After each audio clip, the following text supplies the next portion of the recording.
എനിക്ക് തൃപ്തിയാണ്.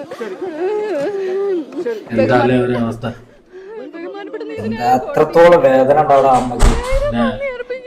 സ്വന്തം പെറ്റ മോനല്ലേ പോയത്. ഇന്ന് അമ്മയുടെ കണ്ണീരിന്റെ ഫലമാണ് നമ്മൾ കോടതി മുറ്റത്ത് നിന്ന് കണ്ടത്. എങ്ങനെടാ ഒരു ക്രൂരമായ ഒരു ഇത് ചെയ്യാൻ എങ്ങനെ തോന്നി? പറയാൻ വാക്കുകളില്ല. ഇതൊന്നും ഒരു മനുഷ്യജന്മമല്ല, ഒരു പൈശാചിക ശക്തിയാണ്. മനസ്സിലായോ? എന്താ ചെയ്യാൻ മോനൊക്കെ.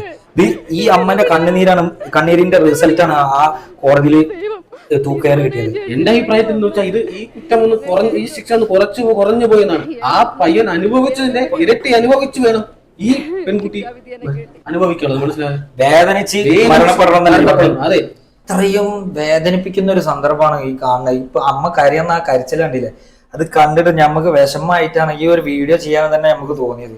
അത്രത്തോളം ആ അമ്മ വേദനിച്ചിട്ടുണ്ട്. നമുക്ക് തൂക്കയർ വിരിച്ചതിന് കോടതിയോട് ഞാൻ വളരെയധികം നന്ദി അർപ്പിക്കാണ്. വളരെ വിഷമത്തിലായിരിക്കുന്ന ഈ കുടുംബത്തോട് ഇനിയിപ്പോ നമുക്ക് ജീവനെ നമുക്ക് തിരിച്ചെടുക്കാൻ കഴിയില്ലല്ലോ. അവർക്ക് ഇനി നല്ലത് വരട്ടെ, ഇനി അവരുടെ മാനസിക നില നല്ലതിലേക്കായി വരട്ടെ എന്ന് നമ്മൾ അർപ്പിക്കുകയാണ്.